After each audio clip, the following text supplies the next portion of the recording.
welcome to Last Week On, the podcast where we take our favorite TV shows, movies, and just everything at this point, and we go back through them. My name is Adam Straughan, and I am joined yet again on this trip through The Last of Us by the one and only Mr. Joey Dean. How are you doing, Joey?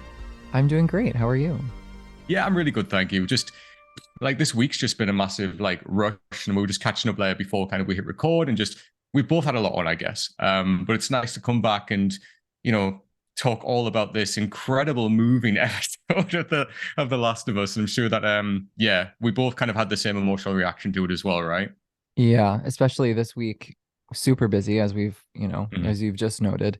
And then to move into this episode, which was so slow yet so moving, to rewatch it, it was like the necessary pause that I needed. But it was definitely an emotional roller coaster. Oh my God, absolutely. Just as bad the second time. If for me, kind of even worse. Like I was saying that obviously before we hit record, like me and my partner were watching it this morning before coming to do this, and just again I was like, oh my God, I feel like more emotional now, like knowing what's going to happen. So it hit me again. But so we are talking about episode 3, which is long time now. To start off, like straight away, this is very much where the show has kind of pivoted and it's doing its own thing from the game. We've been told about in the previous episodes, get Ellie to Bill and Frank's. We've heard their names mentioned, but we've never actually kind of met them until this. Now, in the video game, obviously you meet Bill and kind of you do like stuff with him. You kind of work your way towards you see the effects of some of his traps as well, and like all of this. You never meet Frank. But you do see a note that's left from Frank for Bill. And obviously, we'll talk about that a little bit later on when we get to the note that's been left. But yeah, like this pivot from the video game to what they did in the TV show. I mean, briefly, Joey, what's kind of your general thoughts going in? I think the first time watching it through, because the backstory is so highlighted, whereas aside from the opening of episode 1, the episodes are interspersed, if you will, with backstory. So you kind of have this ebb and flow of a storyline or a space or a visual or a character dynamic that we recognize from the game, and then there's a backstory paired with it, and there's this back and forth. Whereas this episode was a deviation from that structure in that it was exclusively backstory, and a backstory to a character that we don't know a lot about. And so it was nice. I thought it was a really great way to use the art form of television and cinematic storytelling to expand upon something in a very different way. And I think the deviation wasn't as significant watching it back at the second time, because in retrospect, it is essentially the same story of Bill and Frank, contrary to what I would guise as homophobic rhetoric that came out after this episode. I don't think that it was wildly different, because the whole nature of the show so far is providing backstory expositions for the characters that we don't know as much about. But up until this point, the momentum of the show has been a little bit faster because the exposition is setting up the entirety that is The Last of Us for a viewership that hasn't played the game, and also establishing the variations for a viewership that has played the game. But with this situation, because Bill and Frank's narrative is pretty open-ended, it's one of those things in the game we have to piece together through information, through X, Y, Z. However, with this episode, it filled in those open spots with a lot more beauty and poetry and storyline. And theoretically, to me, it wasn't wildly different from what has happened so far, because it's a backstory. Nothing was changed about these characters except for the fact that Bill and Frank in this version don't split. Frank doesn't leave out of impatience, frustration, wanting to expose himself to the outside world. But Frank and Bill have a dynamic within the show in which Frank does want contact with the outside world and Bill doesn't. And that dynamic is very much present in the game. It's very much present in this. So I really didn't find it so incredibly different. Yeah, I think that's, there's a lot of in there what you said, is brilliantly put in the sense that, we get hints of the backstory, but this is like filling in those gaps, and that's exactly right. And, I think rather than kind of reading just a single note and then being like, oh, were they? we get that answer straight away. And then Mm-hmm. we get to explore that whole relationship. And as well, by doing the relationship and by us allowing to see the relationship like this blossom, it goes in line with the themes that the last two episodes have already set up. So if it just followed the narrative of the video game, it would feel like a massive loss and a little bit jarring compared to what we've already seen. Like this kind of the whole themes of like losing humanity, getting humanity back, you going on a personal journey, you changing in some way because somebody's come into your life.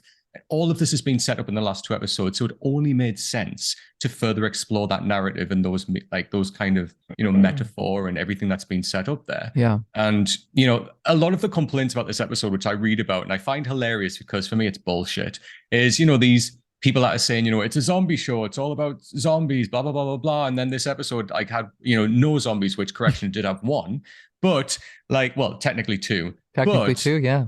the whole game is about humanity. It's about that human story between two people who didn't know each other, who come together in these unfortunate circumstances, but build a relationship. And that is exactly what you get in this episode. So for people to say that, this episode stands out for negative reasons because it's not about zombies is to completely misunderstand what The Last of Us is even about. Like, Yeah, I completely. mean, look at the title of the show. Obviously, it's referencing The Last of Us, i.e., the last of humanity, but there's a much deeper meaning there, which is what is left, the Mm-hmm. last of us, what is left when the world is gone, when the infrastructure of society is no more. What do we Mm-hmm. have? And this episode was a deep exploration of that. And there's a lot of, if you will, subterranean imagery, a lot of underground imagery in this episode. From the gas station moment where Ellie goes underground to find the tampons and the infected, and then you have Bill whose origin story is rooted in a bunker which is Mm-hmm. underground, and then he meets Frank in a hole. It's a lot of this idea, this forced imagery and metaphor of what is beneath. And Mm-hmm. that is, I think, so pertinent to the point of the show. And I think that's why they're adding those subtle hints. And it also makes sense that Bill would be a closeted homosexual, or at least the imagery would be put in this episode, because that is a part of his humanity that is left. That is what is the last of him. That is Mm-hmm. something that he still has, despite society and all that external stuff not being there anymore. So that is what he has. That is the last of him. That is the last of us. Yeah. So I don't know. I thought people who were complaining were showing their ass. Yeah, basically, absolutely. Yeah, showing their ass for what it is. But you're right, like that. It is The Last of Us has so many meanings, right? It is the last of our humanity. And if you take everything away from us, then who are we? It is these questions all the way through are asked all the time. It's brilliantly done. And to people, to overlook that and just think, I want to shoot zombies, well, you're kind of missing the point of the whole thing, right? Yeah. But I mean, yeah, like let's dive straight into it. So I think kind of to jump on the back of what you were saying, Joey, as well, like this episode, we've had exposition in the last two episodes where we've seen, prior to the infection, like breaking out, prior to, everything happening, we've seen kind of like a more of a cold opening leading towards that. Episode one, we had the scientist talking on stage. Episode two, we followed, the professor in mycology. And then this episode, we're kind of straight back in with Joel. Now, what I like about this is that we do get flashback in this episode, but it uses the present like situation to reference what's happened in the past. So it's kind of flipped itself around, which I think is quite a nice little thing to do. Yeah. So we start where we're with Joel and Ellie. And I really like this quiet kind of just this opening, this setting where they're in the forest, the river's flowing. Joel, you can see like his bloodied hand is in the water. And like, this is just such a moment of peace and just reflection for them both after obviously the big loss of Tess in the last episode. And, the little just beautiful subtleties here of like Joel picking out rocks from the river, creating like a rock cairn just on the side, and like they're symbolic for many things, but particularly here, it's a symbology of loss, almost like that kind of tombstone for somebody. It's that memorial of somebody that he's building there. But also rock cairns, they're used by park rangers as well for hikers to show them they're on the right path. And I think that's so evident here, Oh, where, nice. that's almost Joel, as if saying, I'm on the right path. I'm doing kind of Tess talked me into this. I feel like I'm doing something meaningful. I've got this girl that I'm transporting, and I'm on the right path. And I just thought that was a lovely double meaning there with that, the stacking of the rocks and how beautiful that was. Both symbology of loss of Tess, but also being on that right direction now. Yeah. But yeah, what did you think of this opening, Joy? I definitely appreciated the it opening with the intimacy of Joel. I Mm, love water imagery in general. It is such a space of renewal, and from a literary metaphoric standpoint, water is often added into storylines for that purpose, mm, particularly rain. But in general, we go to rivers, streams to wash ourselves clean. And I think that Joel is not only mourning the loss of Tess, but as this episode unfolds, we experience more as Joel and Ellie come back at the end that Joel is experiencing the loss of this time in his life and the people that he has built connection with. And it really is the beginning of his story with Ellie. And so, as he's isolated in the beginning of the episode and he's building this in memoriam, rock, whatever it might be, um, I think it's also his mourning of himself. And mm. I know this was also a controversial part of the episode because it says 10 miles east Yeah, of Boston. And this is certainly geographically yeah. not the Don't look like Northeast. that. This is not at all. But I still think that we're creating a fantasy. It's a subtle shift. There actually were a few moments in this episode I'll bring up that not irked me, but felt like they removed themselves from the suspension of disbelief a little bit in small ways. And this was one of them in which it's supposed to be Massachusetts. This is not the geography of Massachusetts. Right. And it's a small, it's 10 miles, sorry, outside of Boston, Mm. which is still very close to Boston. So yeah, I subtle. I know it was a bit of a controversial moment. I think Steven Spielberg might have posted something about it. But I liked this moment. I thought it was cute, and I thought the dialogue that he had with Ellie following this was Mm. also endearing and is says a lot about the story and the relationship that's going to be unfolding. Absolutely, especially when, they start to engage and like Ellie's the one who's trying to break the ice, kind of break the tension is by trying to talk to Joel. He keeps shutting it down, basically. Mm, I love the little subtlety as well of when he's pulling food out of the bag, he pulls Tessa's food out and looks at it for a second and then tosses it to Ellie. Just those little moments there by Pedro Pascal, which are beautifully done. And again, I love that Ellie stands her ground. When she kind of says, look, it's not my fault that Tess died. And she's kind of like establishing this, look, if we're going to move forward, we need to set the record straight here. You guys made a decision to transport me. It's not my fault that she died, and you've got to remember that. And it's really important that she does that, to stand up for herself and make that clear, because it isn't her fault. mm. It's an unfortunate situation that happened. It's all, I mean, God, we love Tess, right? We all loved Tess, but she's got a mind. She knows exactly what the situation is, and she's just telling him straight. Yeah. Tess acted as Joel's compass in many Mm, ways. She determined what he did and navigated his emotions to calm him, talk him off of irrational reactionary ledges. And now, without Tess, Joel is left with sitting in that himself. I like that Ellie stepped in here, maybe consciously recognizing that dynamic, mm, but regardless, stepping in as a grounding agent, something to put mm. Joel's feet on the ground and say, this is what's happening, because he at this point is not used to doing that for himself. I also think Ellie is negotiating within herself the idea that she is to blame, because when they are experiencing the clickers, it is Ellie's breath that Mm, triggers the clicker to respond. And mm, so I imagine she is blaming herself a bit. And so this is also her talking herself off the ledge. yeah. And even the follow up line saying, we can manage that 5 hours, we can manage that hike, meaning we can manage Mm, each other. But also, I think she's speaking to herself, saying, I can manage that. I can manage with pretending for 5 more hours. And so she's momentarily structuring that, okay, I just need to get to this point, and then I need to get to this point. Yeah. I also love that she said you made a choice. I think that is a really important theme within the show, and I've spoken about it a bunch, about how there isn't a lot of downtime when making decisions. Yeah. And even the decision to take Ellie, that was such a quick decision that Joel doesn't even have the opportunity in that moment to properly weigh his options, the pros and the cons of the situation.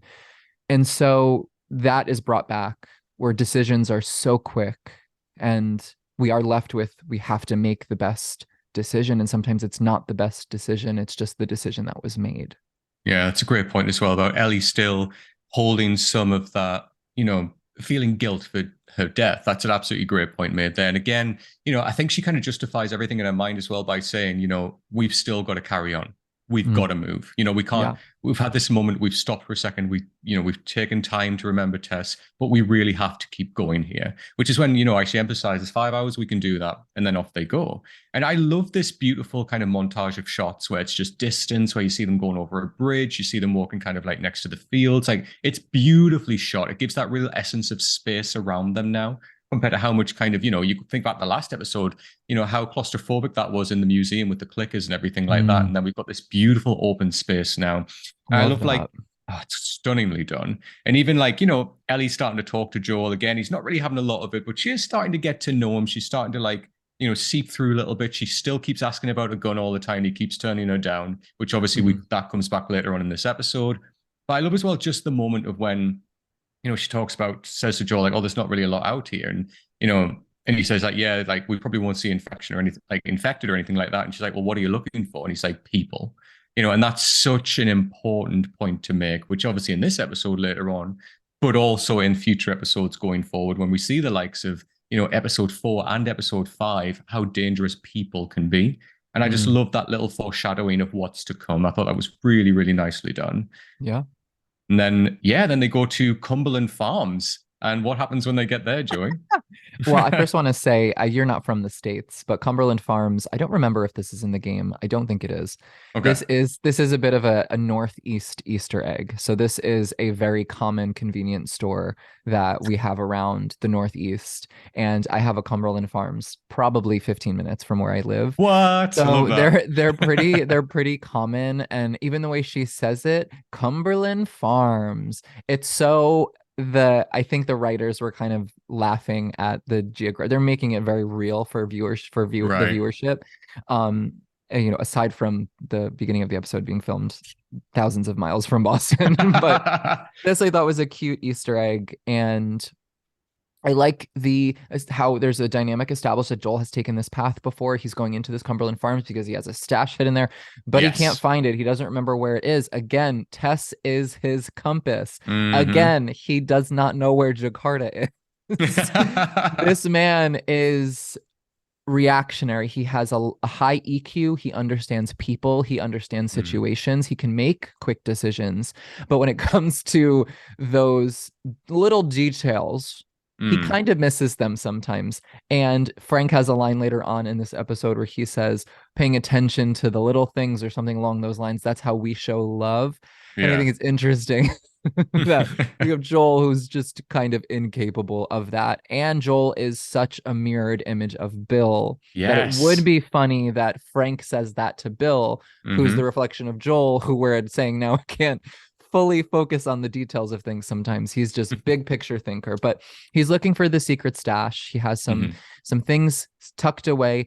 Ellie uses this as an opportunity to explore. She ends up Mm-hmm. finding tampons, but I don't think her intention is to find tampons. I think her No. intention is to be adventurous, to have personal agency, to be within that sense of isolation within this brand new world she's experiencing for the first time.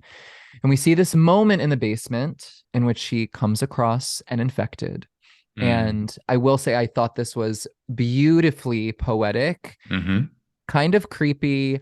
This infected also looked a little airbrushed. So he was giving. However, I thought it was really nice. I thought focusing on one of these creatures close up, still, where it's not scary, it's not Mm-hmm. a threat, Yes. allows the viewer to have a little bit of more observational skills. We can look and we can stare and we can really reflect on that this is formerly a human. This was a person because they resemble that, but obviously they're inhabited. But I Mm. think the moment here that's really great is this repetition within Ellie's character development up until now. In the end of episode 1, she leans in when Joel kills the guard. In episode 2, Mm. she's saying, how many have you killed? Can I use a gun? She's again asking for a gun, and now she's here and she has this moment where she can practice her skill set that she wants Yes. to practice. And I'm not entirely sure what they're establishing.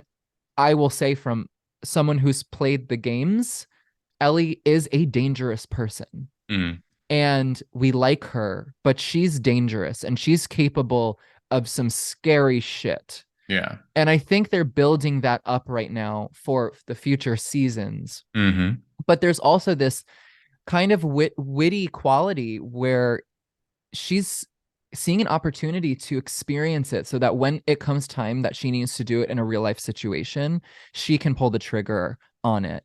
And I thought it was a really nice isolated moment in which we get to see Ellie alone for the first Mm. time in this world and see what is going on behind her mind. Again, what is subterranean, what is beneath, and that is what we're experiencing right now with Ellie. Absolutely. And I think it does a lot of foreshadowing this little moment. Like, you and I, Joey, played the game. We know that later on there will be a significant amount of time when Ellie is by herself. And it's a nice little moment of foreshadowing that as well. But for me, a few little things in this. I love the fact that, she found the tampons, which is something that Joel, being, a guy, probably wouldn't think about for Ellie. So, she packs them away straight away. But then, even just a little detail of her like getting the rubbish bin and just setting that up so she's got herself a way to climb out. She's a smart girl. She's learning stuff as she goes along, which is really just a lovely little detail there. But for me as well, this was in a sense of power where, this creature's trapped under the rubble, cannot hurt, cannot harm her at all. She has the weapon to kill.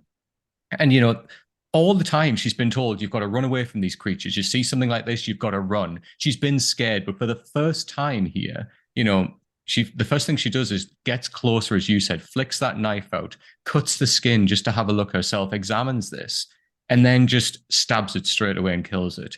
Ellie's had the power here, and that's not a lot of what she's kind of, had to deal with that we've seen on the TV show up until this point. So I thought it was a nice little moment of power dynamics there as well, but also it's also a nice little foreshadowing of when we look at the most recent episode, which is episode 5, where, Ellie at this point, she's taken the knife and she's stabbed that infected.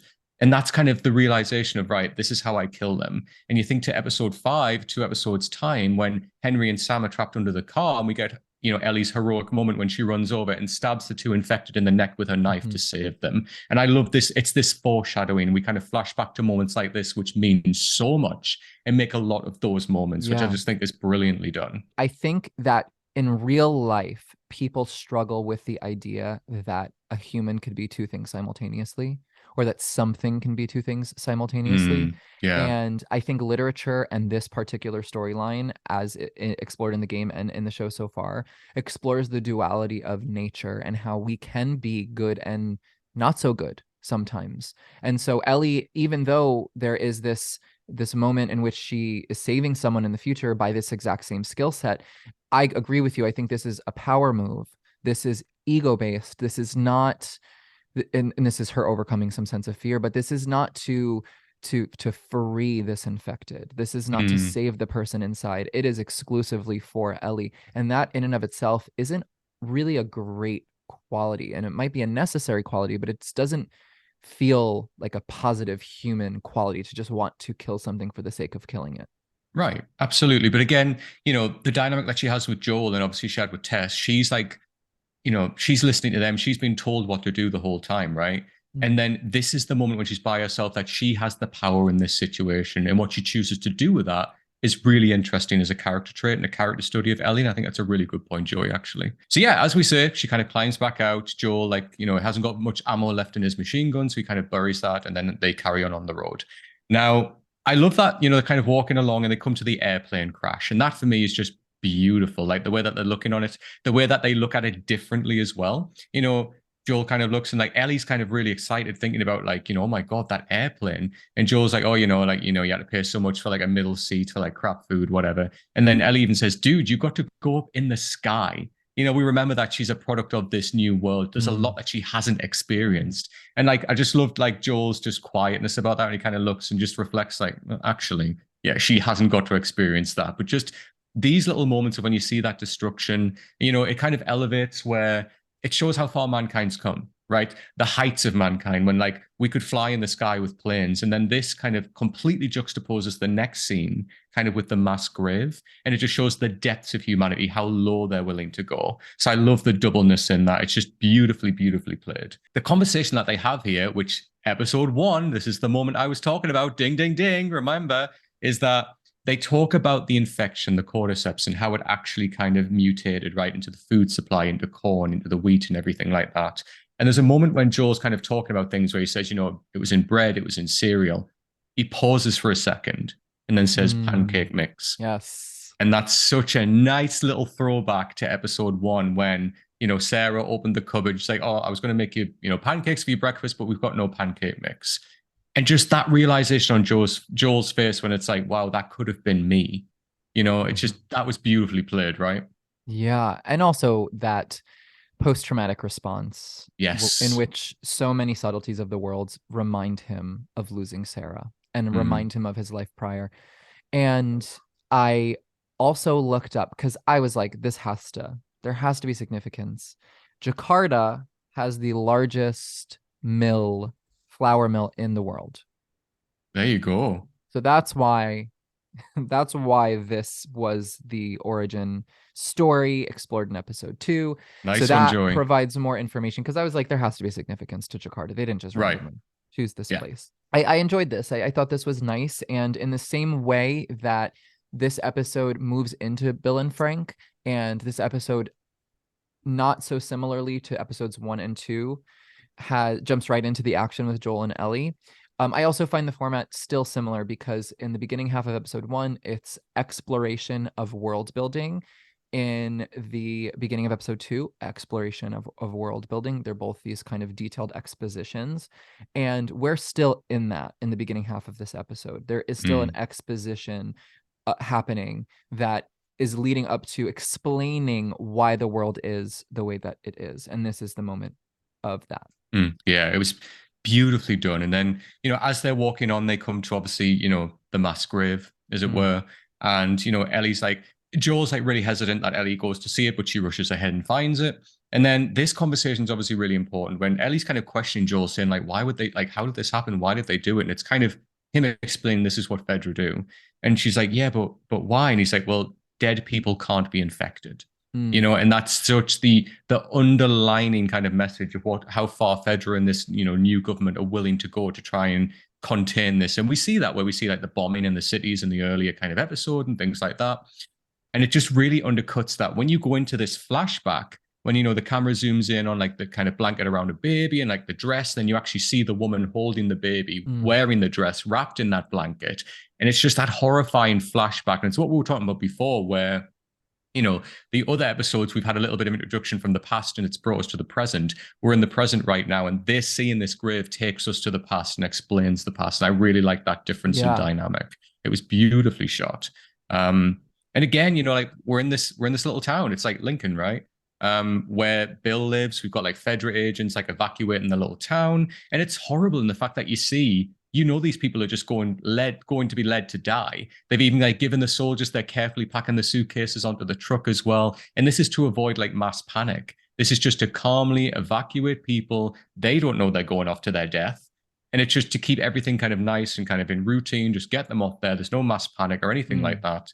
And yeah, it's just horrifying to the depths of what Fedra are willing to do here, right? Yeah. A few things about this scene. And I think that this is a subtle moment where it ties in a lot of backstory in a really subtle way. In the opening of the show, so the beginning of episode 1, there is subtle commentary that would relate to the contemporary world, specifically global warming. And we see more commentary made here. So Ellie talks about being in school and she says, they didn't teach us how their shitty government failed to prevent a pandemic, which felt very Mm, pertinent to the now. true that. Also, this establishes that Fedra is an extension of the US government. This isn't a brand new government made. She says how their shitty government failed to prevent a pandemic. So Fedra is the US government evolved, which I Mm, thought was interesting. We also have a few other moments in this episode that talk about the same thing. When we meet Bill, he says, New World Order, jackboot fucks. Again, commentary of the now. And yeah. another thing that this scene reminded me of that was another allusion to this in the episode was when Bill and Frank are arguing over how the government used to be Nazis. Yeah. This scene in which people are being shipped to their death felt very reminiscent of films and stories and documentaries that I've seen about the Holocaust. So I think Yeah. choosing the word Nazi was an interesting choice to kind of describe the way in which the government disposed of average innocent people. Hmm. This is another area that I was a little irked about, and it's minor, but Okay. this 20-year-old grave was not massively overgrown, and that Mm, just didn't make any sense to me. And that was another world building moment. You know, we go to the beginning where it's not in Boston, we go to this, and I'm like, this just wouldn't happen. It wouldn't look this way. right. And it's minor, but those little details to me matter when it comes to this stuff, because as Frank says, the little details are what matters, how we show love. And, you know, that's a very homosexual thing to say. And I agree with Frank. Absolutely. We homosexuals agree with Frank in that point. Yes. Yeah, so then we see like, the spraying of the red X on the wall means that, Mhm. there's not nobody here. Like, sorry, at the door, this place is clear. And then, we get the introduction to Nick Offerman's Bill, who, by Mhm. the way, is just, I mean, a force to be reckoned with in this role. I think he's perfectly cast. And do you know, like it was actually, I was watching an interview with Nick Offerman and like he originally was going to turn the role down. He was too Mm. busy. He was too busy to do things. And then his real life wife, Megan Mullally, which is obviously, Karen from Will and Grace, she actually read the script and she was like, you need to stop everything you're doing, pal. You need to go to this reading because this shit is real. And then he was like, okay, okay. And then he's like, actually, yeah, you're right. So he's like, you've got my wife to thank for this. I thought that was an incredible little Leave anecdote. it up to the Will and Grace, the one who's been indoctrinated by the gays to be like, Absolutely. this is going to be big. Listen to me, I know the gays. Yeah. Yeah, so obviously we've got like Bill, as you said, Joe, he's like down underneath, he's in his bunker, he's like below his basement. So this is like a Mm. bunker below that. I loved like the moment when he's looking up and he can hear like the federal soldiers walking around. They're saying, like, oh, look, it's clear. I'm in the basement, there's nobody here. He's watching everything from surveillance. He's got all these cameras and everything set up where he's watching. Really interesting point when we come back to that later on and how Bill sees the world.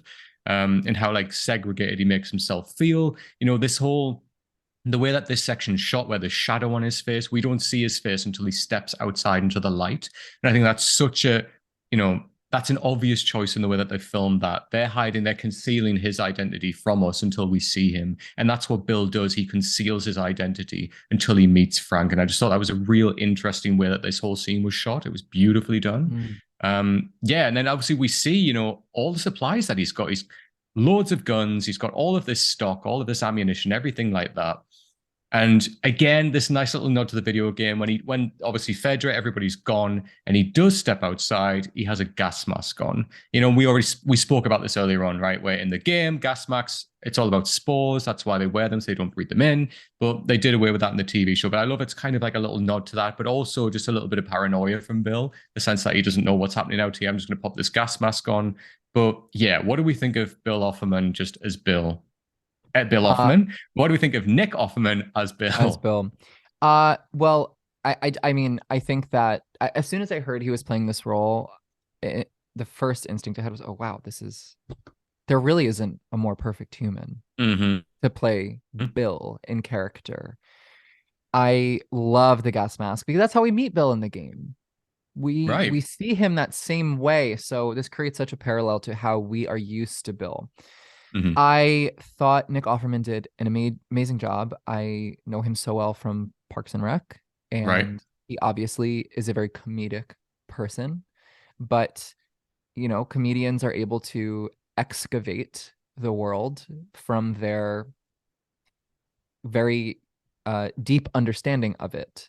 Mm, So, although I didn't expect the extent of this deep well of a human he portrayed, he probably helped create, it makes complete sense to me, despite my disbelief while watching. I was so taken aback by mm, his ability to captivate and capture. I right. thought he was outstanding. What a once in a lifetime role and opportunity. And I know when we talk about marginalized communities and representation in acting in Hollywood, there is often some rub, there's some friction with heterosexual men playing homosexual characters. And I want to speak my opinion on that briefly, in Mm, that I think that the character of Bill and minimizing him to his sexuality limits the capacity of his character. right. And I also think that with casting Frank, who is a real life homosexual, it kind of allows for this dynamic to be a more three-dimensional story because Frank is there present, Mm, adding to this character as well and speaking to the subtleties that maybe Bill hasn't personally experienced in his life. And I believe Craig Mazin spoke about how a lot of the people involved in the project as well are specifically middle-aged married gay men. mm. And he spoke about the importance of this. I think it was Craig Mazin. I was listening to him speak, so I didn't see who was speaking, but he was saying how that the middle-aged quality of this character is equally as important because it is about love at that stage in your life. And so Mm, again, I think minimizing Bill to simply his sexuality and having opinions about the casting, which I haven't heard too much about, but I do know typically queer people become a little frustrated when we are not offered the same opportunities as heterosexual people, and when there is a potential opportunity, it's given to someone who's heterosexual. I still think Bill was such a great portrayal, and I also think it's a really great way to bring in an audience and challenge the way that they perceive something.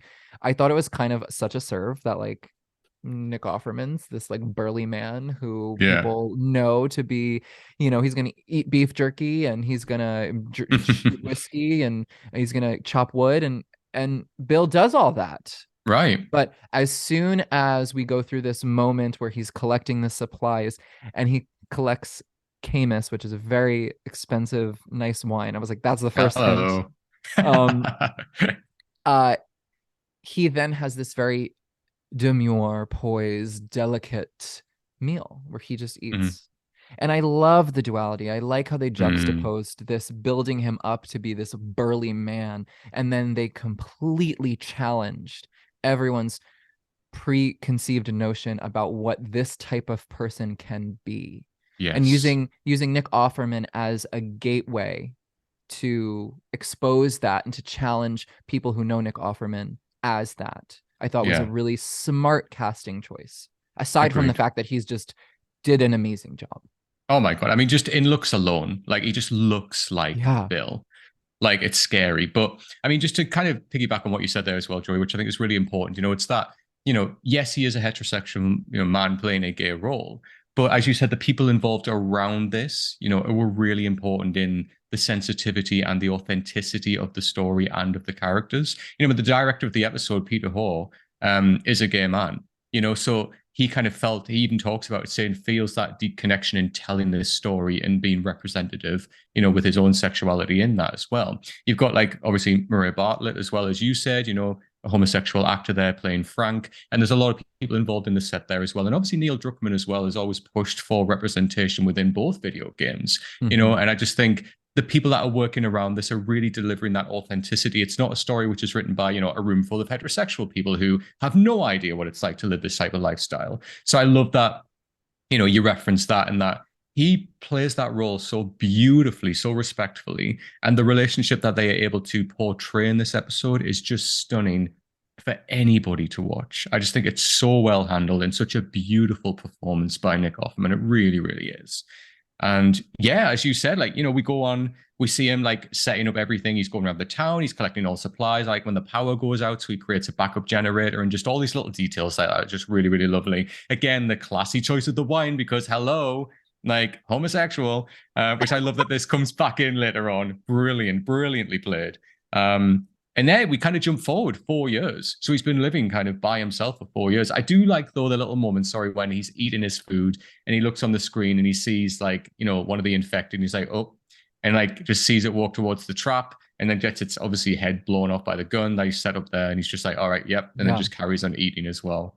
And that tripwire is something that is commonly explored in the game when you're Right. playing as one of the characters, but specifically Ellie has a huge part in The Last of Us 2, in which Yes. she has to avoid an entire zone that is contaminated with tripwires. So I think Yes. it was nice that they included that.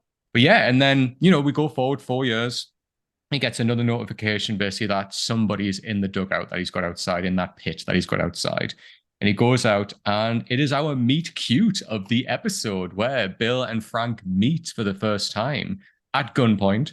But yeah, just, I love this, just, the dynamics of like, Frank's down in this pit, like Bill's obviously at the top pointing a gun down at him. And like the way that when we look at this moment where, we've got a man that be pointing a gun down at another man and saying, look, you can get out, but you can't stay here. Frank says, I'm trying to get to Baltimore. He even has Bill has a Fedra scanner, which it checks his neck as well. And he's like, where did you get that? And he just doesn't answer him and like helps him out. And just how I love that all of this, just to go in a little bit of the metaphor of the whole episode. But, we talk here about Bill has barriers, right? He has literal personal barriers, but he also has physical barriers that are all around the place. You see him putting up fences, you see him with pits like this. He's trying to keep people and anything out of his space. Yet when Frank comes in and as that relationship develops, his own barriers start to go down. I just think it's beautifully poetic the way that kind of goes through the whole episode. And it's just moments like this when you first see that moment when they're having the conversation and he says to him, like, they have like that little back and forwards about like, this isn't an Arby's. If you go and tell everybody, then everyone will expect a free meal. And he's like, this isn't an Arby's. And he's like, well, it's a restaurant. It wouldn't serve free meals. And then this is the first moment of him kind of taking someone in and like starting to look after somebody. Here's a meal, here's a shower, come on in. And I just love these moments with Bill where it just starts to break down his character. Not in the sense of like, turning him into somebody else, but just breaking down those barriers, right?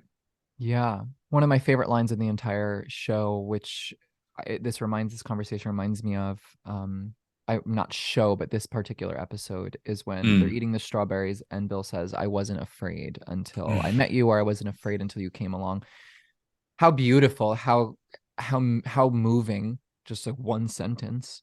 But it speaks to this idea that Bill was so shut off that he detached himself from being human. He detached himself from his emotions. He had detached himself from what is left, what is the Last of Us. We need to rediscover these parts of ourselves when nothing else stands, which is the point of the show, which is why he is such a parallel to Joel, because Joel's going through that same transformation. Yeah.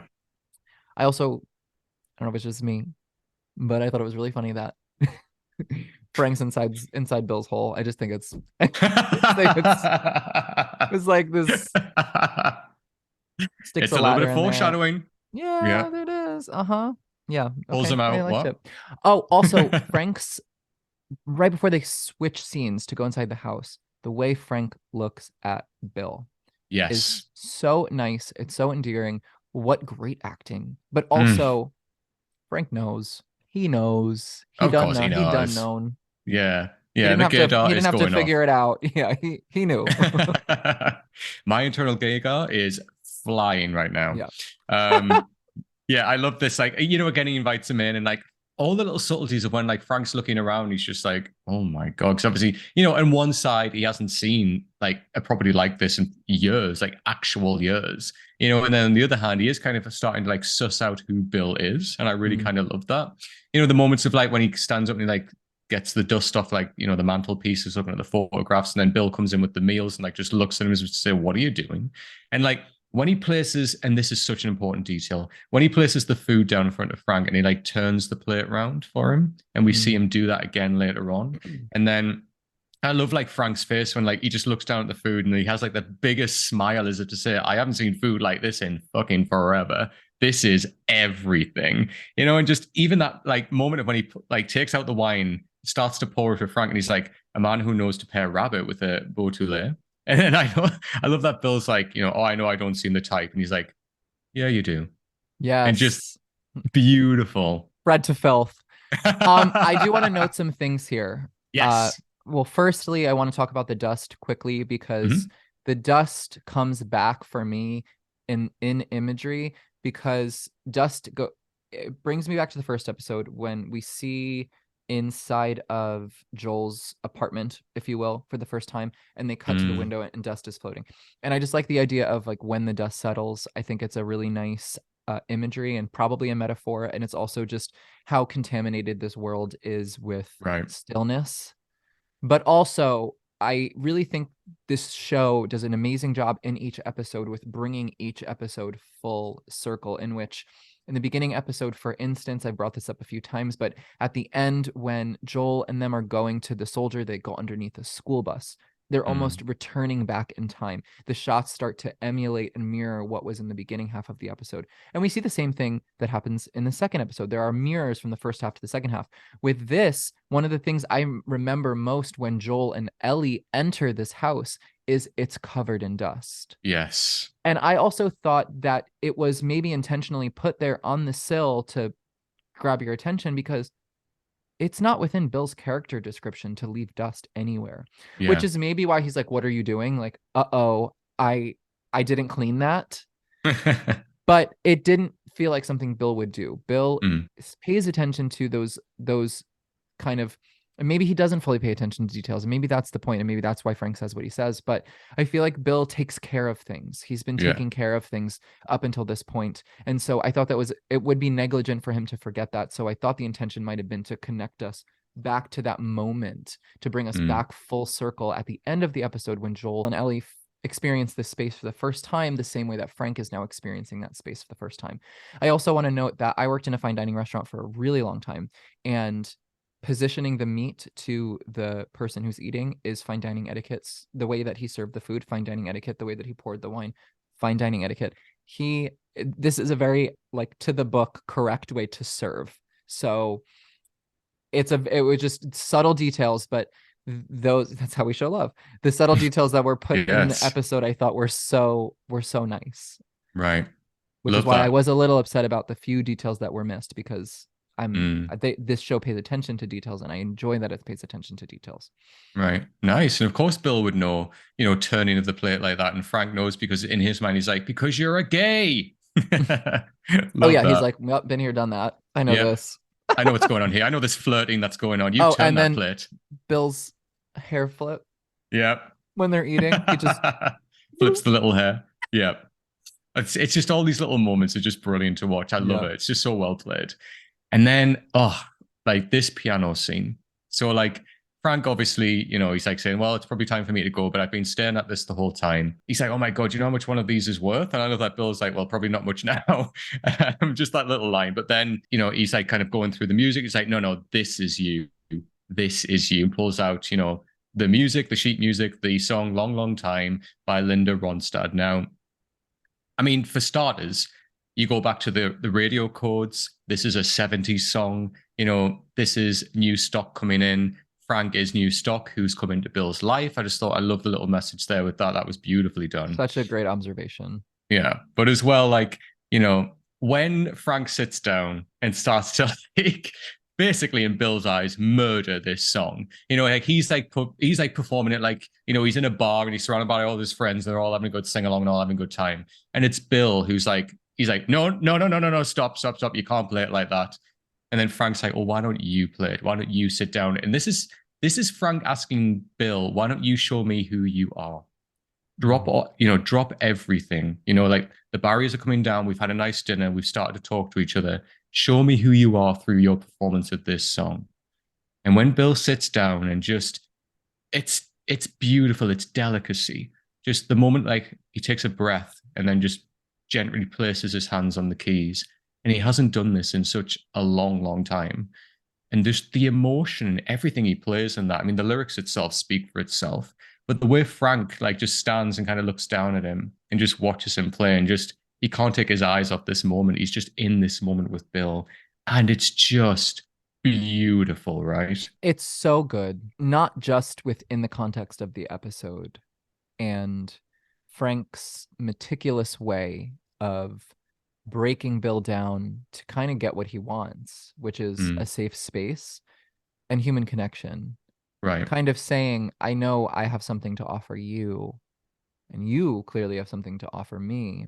Hmm. And it, in the beginning, starts that way, but obviously turns into a very long, long love story. But I thought this was more important for the viewer who plays the game because of the relationship that the game has with music. This reminded me in terms of intensity, intimacy, and delicacy, the way that Ellie performs Aha's take on me in Yes. the music store in The Last of Us 2, and Hmm. how in The Last of Us 2, an acoustic guitar, which we learn Joel teaches Ellie, Hmm. which is such a connective tissue for the two of them and their storyline. But Ellie returns to this acoustic guitar throughout the entire second game as a kind of cornerstone vantage point. Music is so integral. And obviously, we've explored that in certain ways with the radio codes and the smart choices of songs that have been used so far. Right.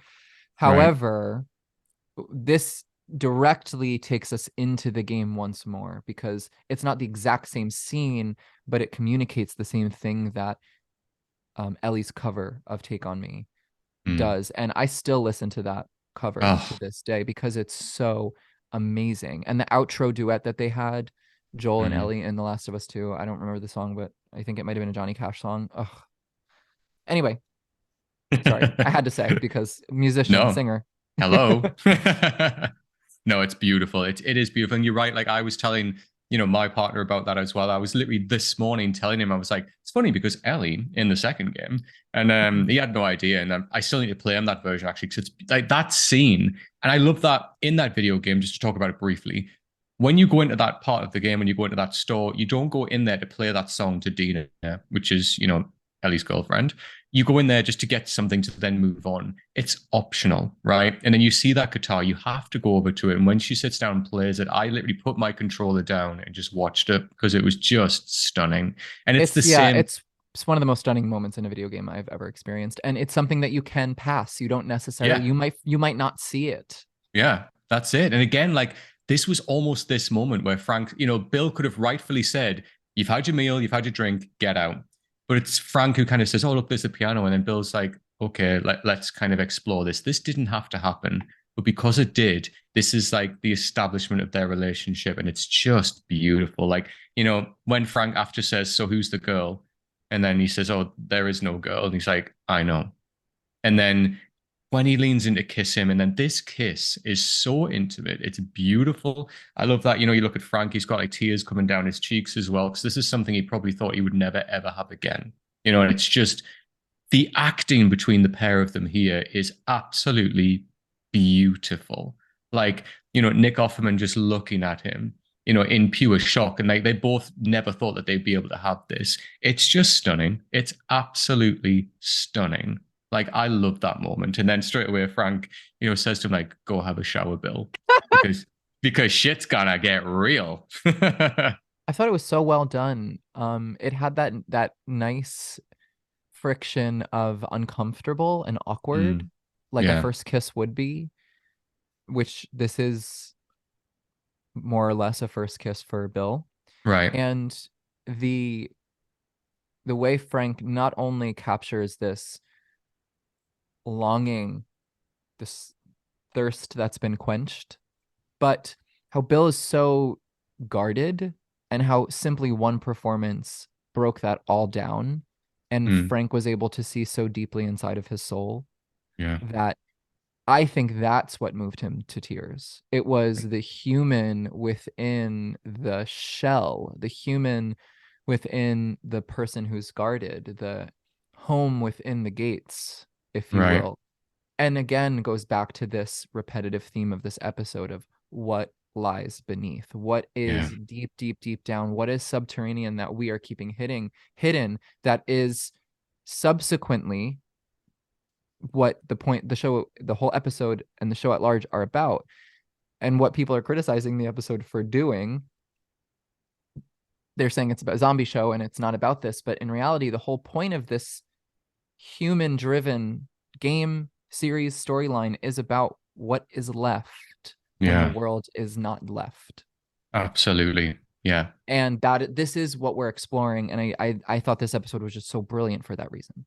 Yeah. And again, like, they've suffered a massive of like a pandemic, right? And like, this is so relatable to us where we've very kind of recently just, have still kind of come out of the masses of the thickness of the pandemic, so to speak. It still hasn't gone away, but and how these two people have found each other during a pandemic.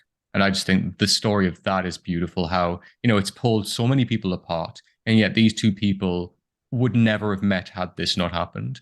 And just, to talk personally for a second, and to relate this to you and I, Joey, I started doing stuff as well, during the pandemic, online content. You and I might not have ever met had I not started doing that, and like we lived at different parts of the world. I lived in England, you obviously live in America, and it's just so forthcoming. It's just so referential to things like that, where I wouldn't be in the relationship I'm in now because of things that I started to do, like content I started to do during the pandemic and meeting people. And I just think it was such an interesting, for me, a way to put myself into that position and into that kind of framing of this episode.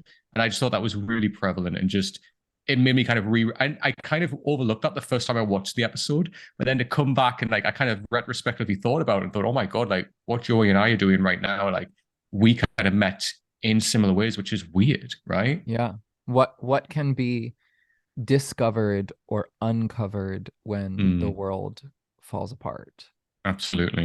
And Yeah. what is left is genuine human connection. And I think that's why we became friends, Yeah. and that's why you met your partner, because so much had been stripped from us that we were left with these innate parts of ourselves. And so we used those innate parts of ourselves. We connected with other people who have those innate parts visible or present. And that is, again, a lot of what this episode and this show are exploring. It's that humanity deep within. And when the world falls apart, what do we have left? And we recently experienced that. It's a really great observation and a really great point. And obviously, you having met your partner within the pandemic, I mean, this episode is nearly correlative. Hopefully, it doesn't have the same ending, unless that's your kind of thing, Put the wine down. Yes, and then obviously they go up to bed, and then like Frank kind of asks Bill, like, "Have you done this before?" And I love like the line as well. When he's like, "I'm not a whore. I'm not like just doing sex for lunches." He says like, "I'm willing to stay for a few more days." And like the intimacy between them here, where like literally like Frank is on top of Bill and like talking directly to him, saying like, "I'm gonna stay for a few more days if that's okay." And like again, we've talked about the barriers of everything with Bill coming down. He's really opened himself here, like completely exposing himself literally, but also metaphorically to this man that he's met now. Mm-hmm. And it was a beautiful moment. And again, as you said earlier, Joel, Frank's going to go in Bill's hole.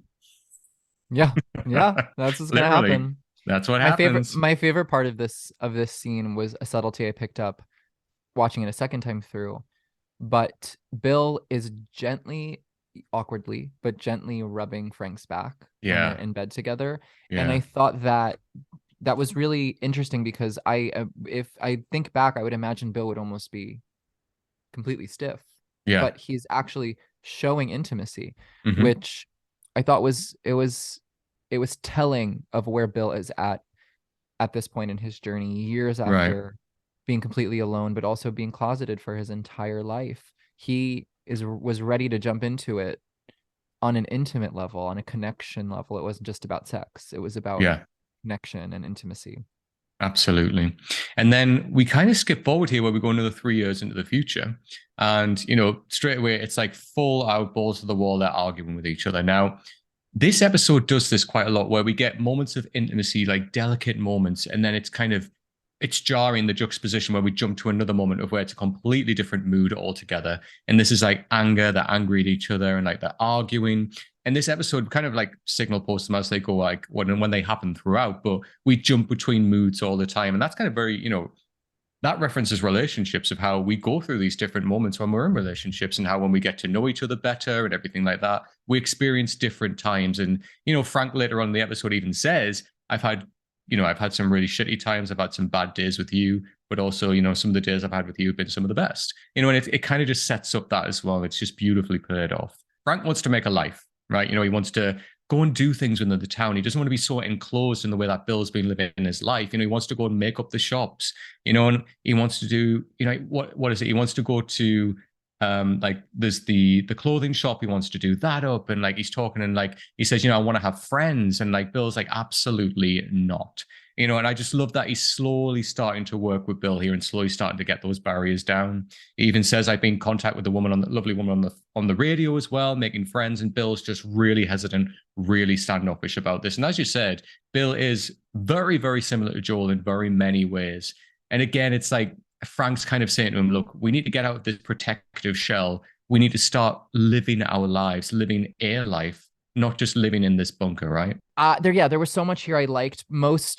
Most importantly, this roots Bill and Frank into the game and their character dynamic into the game. And that in the game, even though it is a small relationship, we don't get to see this relationship unfold the same way we're seeing in the show. There is this friction of Frank wanting to experience the outside world and Bill wanting to stay small, to stay protected, to stay secure. Yeah. And in this as well, we're also seeing parallels to Tess and Joel, in which even when Tess and Joel show up and they eat together, you see that Frank and Tess are mirroring each other, and Joel and Bill are mirroring each other. And so the Frank and Bill dynamic, though different from Joel and Tess, it allows us to see the backstory in some regard of Tess and Joel, because we can imagine this is probably how Tess and Joel might behave a little bit. Frank would be different than Tess, but Joel would be very similar to Bill in his reactions. And I like that it rooted us in that in the game. And this is what I meant in the beginning in saying, I don't think the deviations are that dramatic. I don't think they're that wildly different. It's just different in that it's exploring more of the storyline than what we get in the game. But you are right, though, in that, in the video game, when you find the letter that Frank left for Bill, he actually mentions this as well, saying how he wanted to go out and explore more, the outside world, and Bill didn't want that. And he even says, like, fuck you, Bill, like in the actual letter itself. And it's a nice little point towards that as gamers as well. Yeah. But yeah, and then I like that we get this kind of lone meal where, Joel, Tess, Bill, and Frank are out, like, sitting there, like Bill's got a gun on him as well. And like, Frank straight away is like, oh, he's just been paranoid. Is that really necessary? He says to him at one point, as they're enjoying this kind of time with them. And you're right, like, Frank and Tess are very similar. I love like that Frank as a gay man is standing Tess because hello, we do too. It's the only right thing to do. But like how beautiful Tess looks as well. Like before she's like, oh, stunning. I literally wrote how good she looks. Stunning. This is like kind of before you're seeing this softer side to Tess. We've seen hardened Tess. We've seen literally like beaten up and bloodied Tess. And I just love the innocence, the beauty, the way her hair's blowing in the wind, like just all of that. Oh, beautiful. I mean, Anna Torv is beautiful anyway.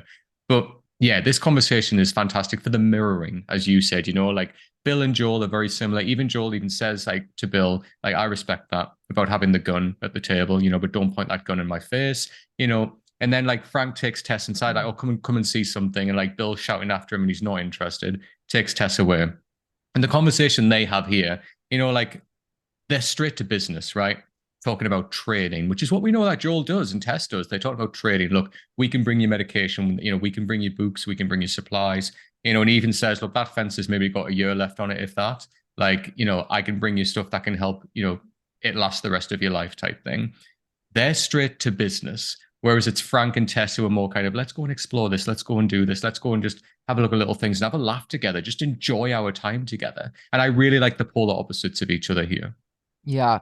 I like how Tess says, whether or not we work together, this was so needed.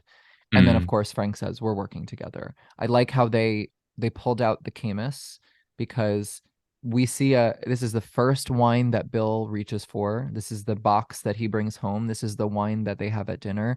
And maybe this episode is sponsored by Camus. Who knows?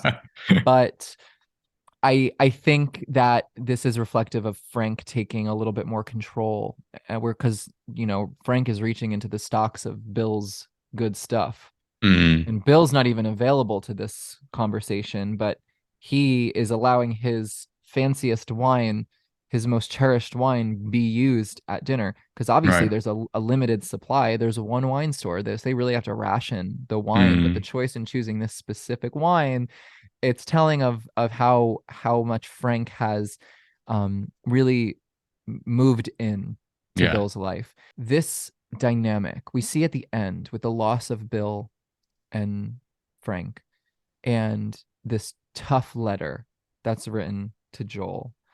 Obviously, in throughout this episode, we see that Bill cares for Joel Mm, because he even though he's saying, I don't, so he's alluding to not liking him, but he even says when he gets shot in this episode, call Joel, he'll take care of you. yeah. Yeah. He not only respects Joel, he cares about Joel.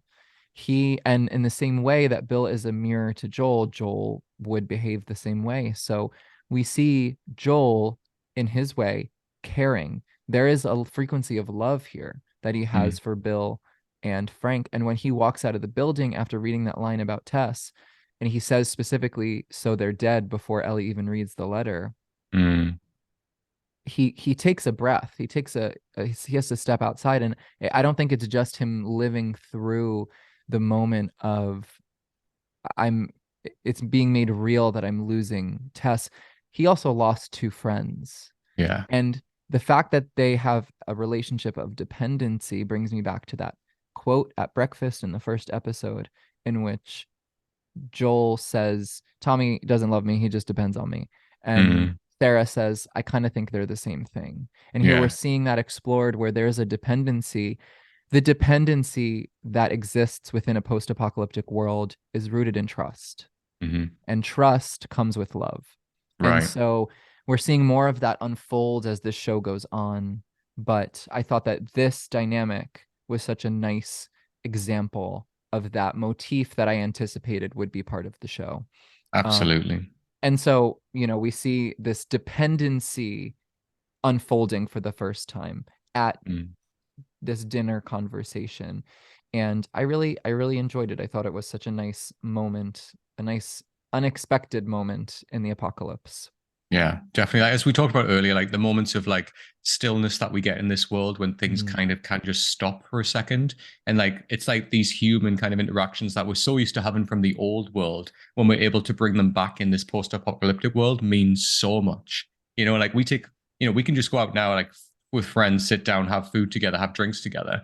But this means so much more than that to them because when that's been stripped away for so long, and then to bring it back, it's just everything to them. And I really, really love that. We also get that Frank and Tess, like they're talking about, if Frank says, look, when we talk on the radio, maybe we should use codes, and that's the introduction of that when that kind of comes full circle of how that gets introduced. He's like, look, maybe if we did like music of like the 70s and that conversation starts to die out a little bit, but it's nice that we hear and get an introduction to that. And then Joel warns Bill, he says, look, raiders will come. He's like, they'll come at night. You've got to be armed, you've got to be managed, you've got to be ready. And like he says, we'll be able to handle it. Bill says, we'll manage. And he's like, well, just make sure that you will be ready. And that obviously pays off later on as well.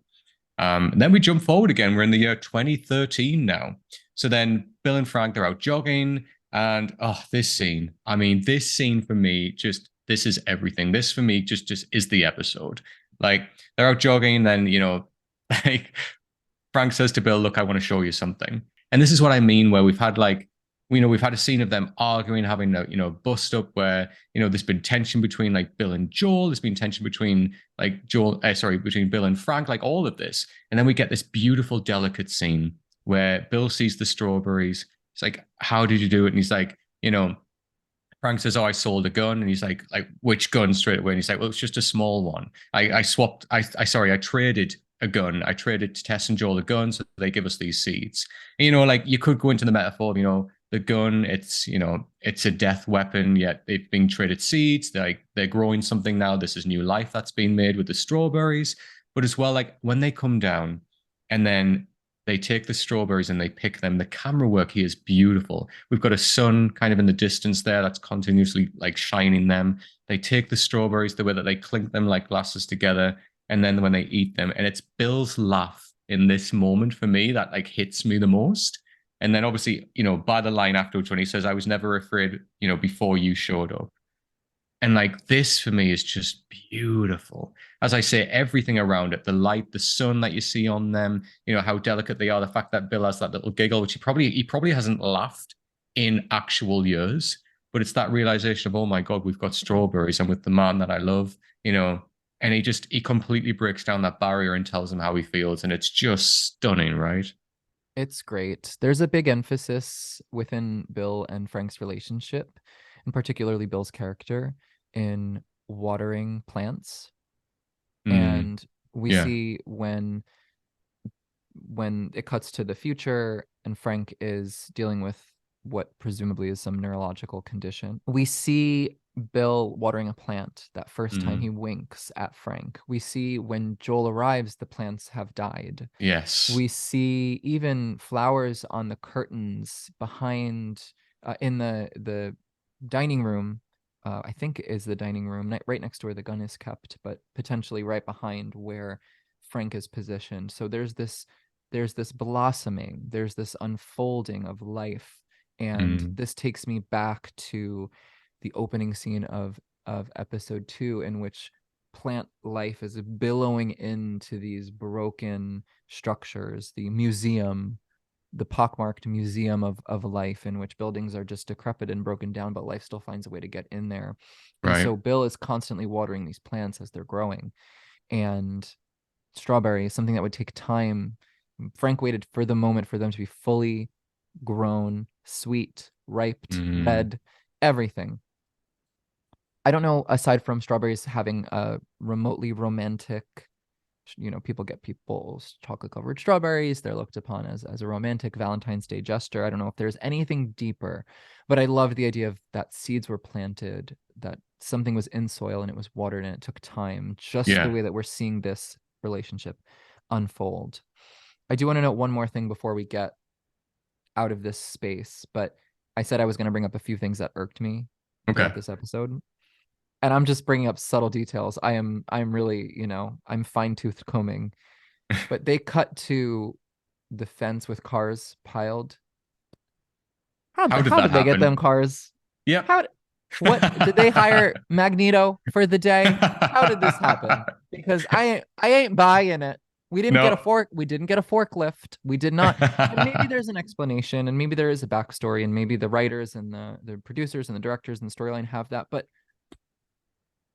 I don't think it makes sense in the world of Bill and Frank that would be possible. And those little details kind of bother me.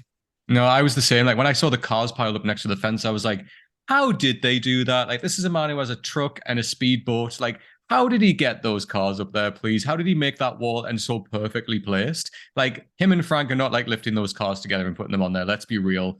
This needs to be addressed. But yeah, I actually did think the same as well. And I did chuckle to myself because I thought, I wonder if Joey picks up on this. And here we are. Yeah, sorry. It bothered me. Love it. No, I love it. There's one more thing. I have one more after this. And when I get to it, I get to it. But that's it. Okay. Let's do it. Let's read the episode of Filth. So then we leave this again, kind of what I was saying before. We leave this delicate moment to then have a juxtaposing moment where we have the raiders show up. And again, this is different where it's lashing down with rain. It's nighttime. We just see the guns and we see feet walking towards. We know what's happening. This is what Joel warned them of. And then I love how all of this plays out when the POV is like, it's kind of on Frank really, where he's in bed. He wakes up to the sound of something going off outside, explosions. We see like a lot going on here where we see Bill's traps going off. We see like the raiders being burnt. We see like these spinning saws that's on the bottom as well, the electricity on the fence. And then we hear gunshots. And then like, obviously Frank's waking up. He's like looking out the windows. He's panicking, thinking, fuck. And then he goes straight to the dresser. And this is really important for, when Ellie does this later on, like kind of opens the drawer, takes out the gun. like checks that it's loaded, puts it back in. We still follow him go down. And I love all of this when, we see Bill in the street and he's got like a sniper rifle kind of, shooting off at the raiders. And then we follow Frank out into the street. And this is beautifully shot again as well. Like just so dark. We see the fire burning. We keep seeing clips of the raiders burning as well. And then straight away, it's like Frank who runs out and says, look, we need to get you inside. Obviously, Bill takes a, gunshot wound to the stomach. And it looks like his leg's really injured as well. And straight away, he's like taking him back inside. And at this point, Bill is the protector of the relationship. He's the one that's protecting Frank. But in this moment, Frank assumes that role, grabs Bill, takes him inside, like lays him down on the table, getting the alcohol, rubbing it on his hands, rubbing it on the wound. He's like, Bill thinks in this point, we're being misled here, where we, as the viewer, we think Bill's going to die. This is going to be Frank left by himself. And Bill even thinks that when he's like, look, I've made copies of keys. I've got a list. And like Frank's like, yeah, keep telling me about that list, just humoring him while he kind of fixes the wound. And as you said earlier on, Joey, this is the point when, Bill says, call Joel. He'll need to take care of you. At the point of where Frank is literally taking care of Bill. But it is like a nice sense of misdirection here where, you are watching thinking, is this where Bill's going to die? Like, what is happening here? And obviously things change within the next section. But yeah, what did you think of this moment, Joey? I liked it. This was the other area of the show that irked me, and I'm gonna actually say that there's two more things that irked me a little bit, but one of them is more believable. I really loved this episode, so it's coming from a place of love that I wish that it was just absolutely perfect. And although I'm gonna give it a great rating at the end of this episode, I also was like looking at it and I'm like, these are small things that may or may not be mistakes. Maybe they were intentional. I'm not too sure, but they just bothered me. And the thing that bothered me most, that I was just like, why is Bill not behind cover when he's shooting his gun? I know. Yes. There's no exploration there. If see, this is where writing would make sense if Frank was there, and as soon as Frank comes out, Bill runs and he's like, get away. And at that moment, he's saying, I don't care about myself because I just want to make sure you are safe. Yeah. Then it would make sense within his character description, and it would build up that narrative and build up that storyline. But we just have Bill out in the middle of the night by himself, just standing in the middle, shooting at people. I'm sorry, he's a smarter person. Yeah. It just doesn't, I don't buy it. I don't buy it. It just doesn't make sense to me. And it irked me because I was like, this just doesn't make sense. And this is such a beautiful episode that's being slightly tainted because of what I am perceiving as negligence. Again, I don't know if the writers and directors, if they had choices behind all this stuff, but it just felt a little lazy at moments. Right. I don't know. But ultimately, I thought this was a nice kind of passing of that caring torch for just a moment. Obviously sets up where that gun is placed, which as soon as Elliot walked into that room, I was like, oh yeah, it's happening. Yeah. I also want to note that when Joel gets shot, when he's holding Sarah, he gets shot in a very similar place to where Bill got shot. Interesting situation. And I see Joel and Bill as such mirrored characters that I think they did that on purpose. It's not the exact same spot, but I believe when he's holding Sarah, he gets shot in his left side. And when he's on the ground and Tommy's looking at him, he looks at his left side. And that's where the bullet grazes him more or less, or maybe it goes in, I'm not sure. And then with Bill, it's more around the stomach area, but it's in the same side of his body. So I thought that was interesting. And then the other thing that irks me a little bit, I'm sorry. I love this. Do it.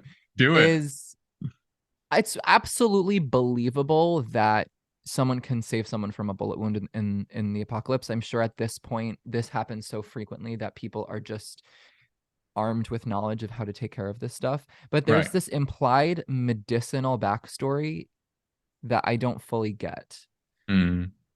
Even with what we're about to go into with this potential, presumably neurological disorder that is affecting Frank. Frank plants the seed saying, who's going to come to our rescue? An MRI salesman, basically implying we don't even know what this is fully. Yeah. We need test results to identify what this is.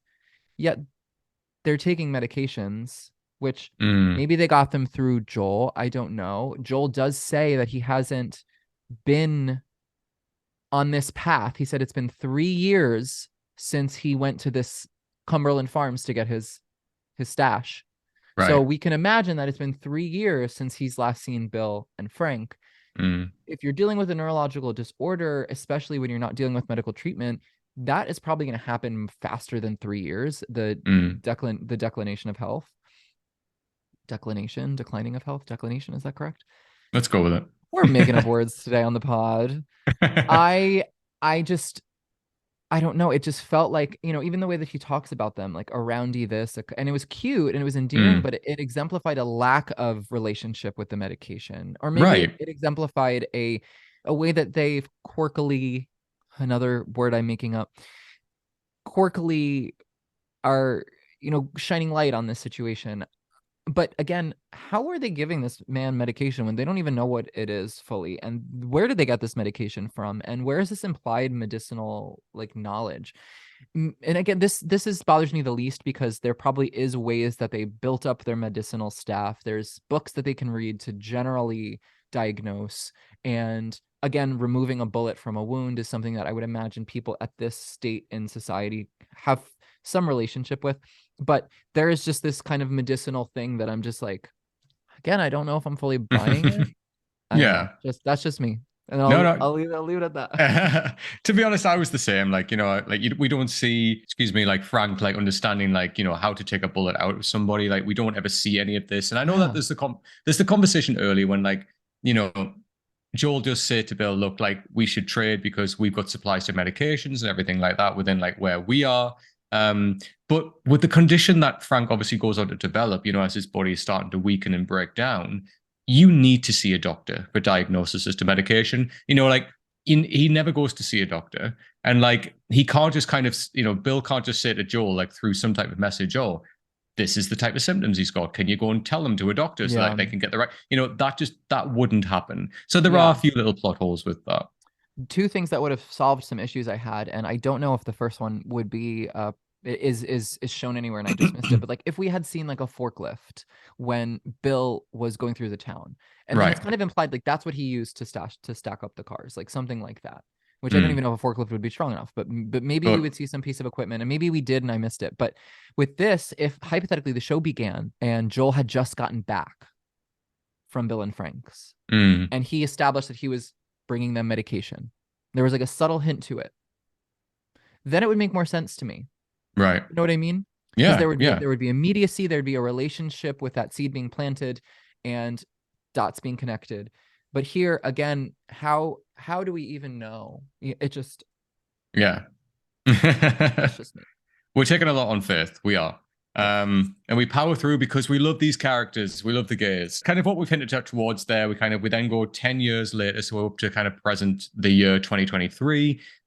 Frank's body's really starting to weaken. At this point, he's in a wheelchair. Bill's looking after him now. So obviously Bill didn't die, but we've got like a lot of visual clues here that, Frank's days are coming to an end like soon. He obviously is a painter. He used to paint pictures of like Bill and flowers and everything like that. And we Mm. see the moment of when he's really struggling to finish this particular picture. It's just that the weakening of his body is literally starting to break down. And like he can't even open the bag of pills he needs to get. And as you said, he's having a drink through like a straw. He's having like soup to eat and everything like that. You see Bill putting him to bed, and then the next morning when Frank's like says, "Oh, it took me all night," but he's climbed out of bed and he's sitting in the wheelchair. And Bill's like, trying to put him back in bed. And he says, "Look, this will be my last day." And wow, like that moment of just taking ownership of like, you know, I'm going to go out the way that I want to go out. Like, there's no cure for this. And even like Bill's trying to talk him down and says, "Look, well, what if a doctor comes by or something?" He's like, there is no door-to-door doctor that could help with this. There was no cure prior to this. There isn't going to be a cure now. You know, and then that's when he says the line, "Look, I've had more good days with you than anyone else. Like, give me one more good day." And I think that just sets up a lot of like the themes in the whole TV show as well of trying to find those good days within this horrific world that they now live in. And it's just beautifully played. It's a little bit foreshadowing as well of towards the end of the show potentially. But I just thought that was really powerful, really touching. And like he's taking ownership of how he is going to basically end his life. Yeah. Bill sobbing on the couch Oh, got me. yeah, same. This was the moment in the episode in which my heart started to crack in half. Mm. And then someone was just feeding it to me as the episode went on. That's how I felt. Right. I thought it was powerful. It was beautiful. I love that he is losing feeling in his hands. I don't know if this is a correlative to the emphasis on the hands when you turn. Mm. Obviously, he's not infected, but I don't know if there was a correlative there. But also the idea that he's painting a picture and like half of the picture is just muddied and muddled Yeah. because of his lack of um, control of his appendages. And I thought that also was interesting that it's like almost this like he's looking at himself like it could be a self-portrait and how that is what's Mm. being distorted and he wants to maintain. I also love that they took this painting, and they put it in the frame when Ellie and Joel are Yeah. walking into that room at the end of the walking into the house, and how that was the last thing that was left up on the easel. And yeah, I just thought this whole part was beautiful.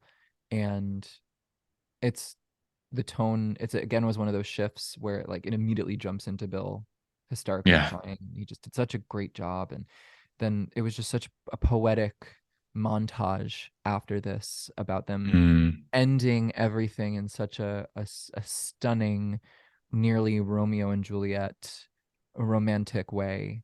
Yeah. um yeah, I mean, there's not much more I can say other than like this up until the end of their last scene together was just, it was gut wrenching and it was stunning. And I wrote, the last thing I wrote on my paper, because this is kind of where I stopped taking notes because my emotions started getting a little too much.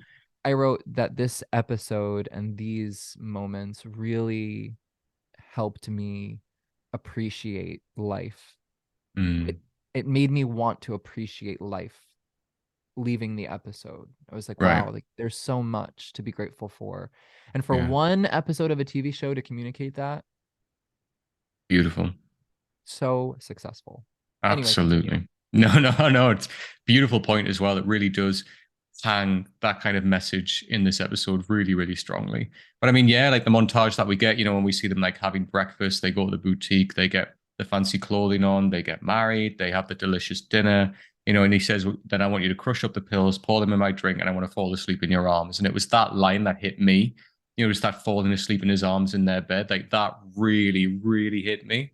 Um, but I love that when we get to the dinner, it's a recreation of the first time they ever had a meal together. And this is the last time they're ever going to have a meal together.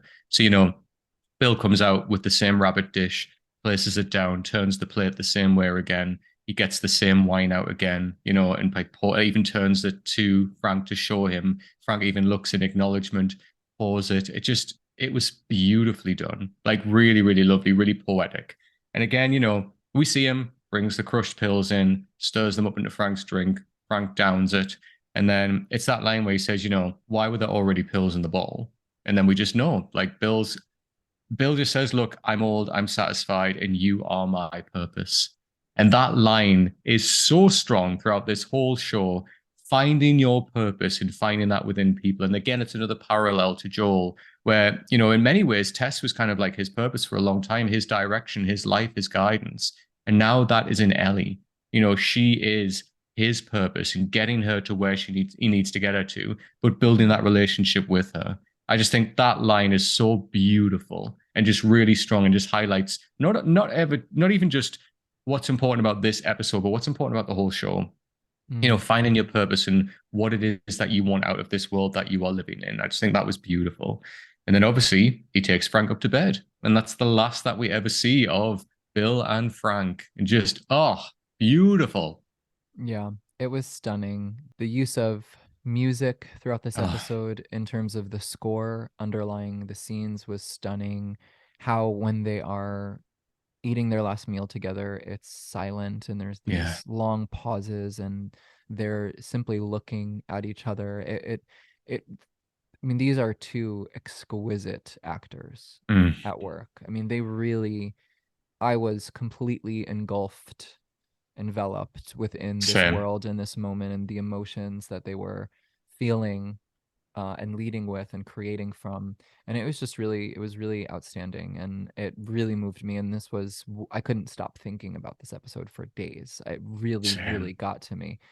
And I really like how this correlates to what you're saying correlates to the letter that is left and how Bill Hmm. establishes that he felt like he didn't have anything to live for. Yeah. And then he realized he did.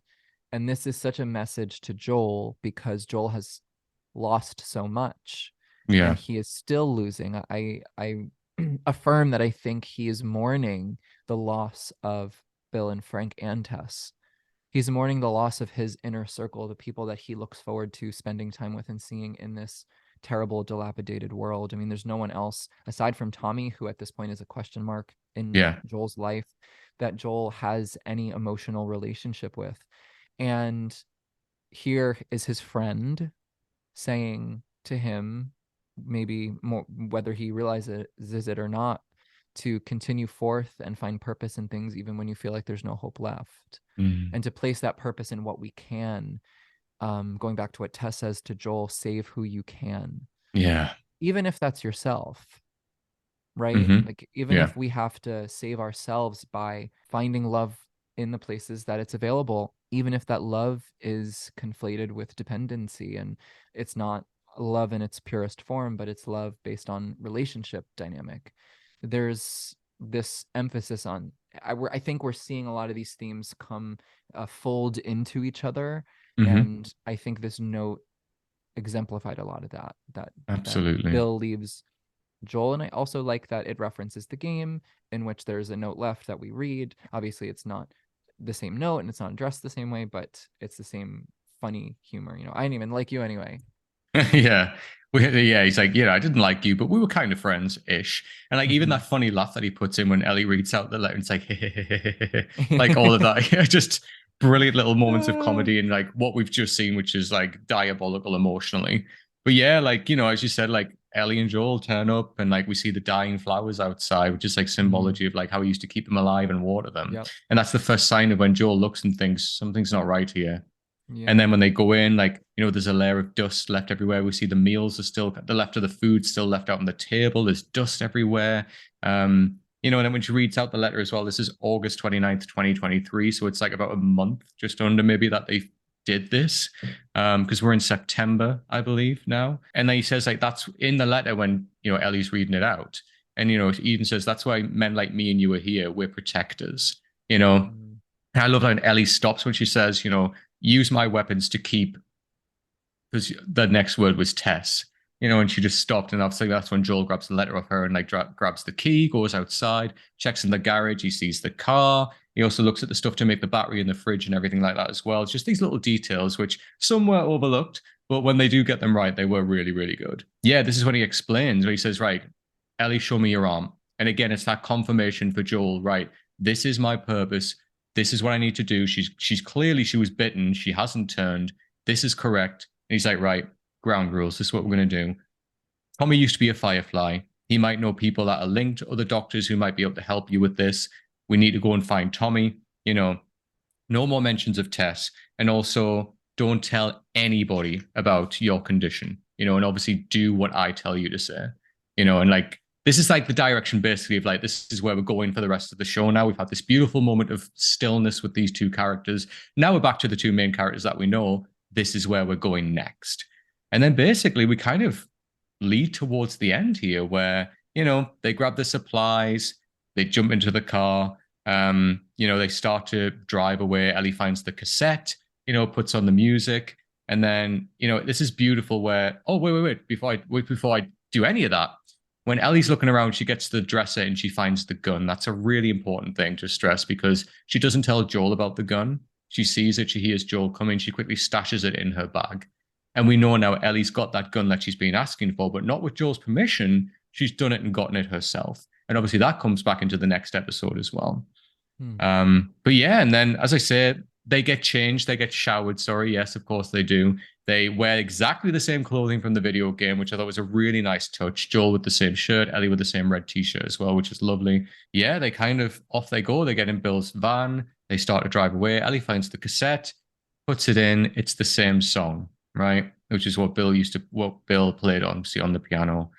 And that was beautiful. And again, the way this episode ended with the camera, you see them in the distance, the camera's pulling out on the open window, which is what Bill referenced in the letter when he said, look, we've left the window open. I've locked the door. Please do not come in. Like, just leave that room. And then that camera shot of just it pulling back and seeing them drive away in the van and like the windows open, the wind's just blowing the curtain slightly. I mean, that is just beautiful. And it's a complete juxtaposition to where the episode started, where Bill was watching the outside world through screens, and yet we see the outside world through an open window here. And it just shows how far we've come and how things have changed there. It was just a beautiful ending with the song played again. Mm, yeah. I love that the song again is being used as a narrative driving agent and how Mm, that is so integral to The Last of Us at large. But I also love how it revealed something maybe presumably romantic, that when Joel enters the garage and there's things all over the place to mess with the car, to build batteries, to fix things up, that is maybe a space of intimacy for Bill, mm, where this is a place where he gets to doll up his vehicle, because in many ways in the beginning of the episode we see that a he's very much a man in many yeah, ways. He has a lot of yeah, those isms that men traditionally have. And so, of all songs to be in the car that he might be working on or playing when he's working on it or driving around that town, it's the song that reminds him now of right. Frank. And I thought that was really sweet, if that was intended. But yeah, I thought the entire concluding half with Ellie and Joel was kind of the stamp on their relationship. Bill's note really convinces Joel this is what we're going to do. Joel Mm, decides he's going to take care of Ellie. He's going to see this through. He's going to do it. He obviously has a car now. He can take it to the road and figure it out. But this is when the momentum of Joel and Ellie's relationship really starts to drive forward. absolutely. As we see, Quite obviously, in literally. episode. Yeah, actually, absolutely. Especially in the next episode as well, and what happens to them, which, they are relying on each other and nobody else from this point onwards. Especially in the next episode anyway, which is really integral. And obviously Mm, a little bit in episode 5 when we get introduced to other characters as well. yeah. There is one more point I forgot to make, and it ties into the to episode 5. But one of the rules that Joel has is to not show anyone her Mm, scar or her wound. And in episode 5, when she does that, something bad happens. yeah, very, very true. Yeah, absolutely. We see the repercussions of breaking those rules. But yeah, I mean, for me, this episode was just perfection. It's one of the best moments of TV I've ever seen in my entire life. And that says a lot because I watch a lot of TV, but this was just stunningly beautiful. I love that, we had brief relief of like such a harsh and cruel world for a long period of time in this episode. We got to just envelop in this relationship between these two people, which was just beautifully played out. Like I love that we got to see so much humanity in a world that's lost so much, and that was beautifully done. I love that we see just them two coming together. As I said earlier, how like this pandemic has brought two people together in circumstances which would never have happened. We got really delve into this deep human psyche and just emotion, which again we never got to see in the video game, and that was just beautifully played out and just wonderful storytelling, fantastic acting, and honestly, this for me is one of, if not the strongest episode of the series I've seen yet. I agree that it's one of the most moving pieces of television that I've ever watched. Mm, I haven't seen everything, but I do like TV as well. I like shows like this that are artistic, that are pieces of literature built in bite size for the mm, screen.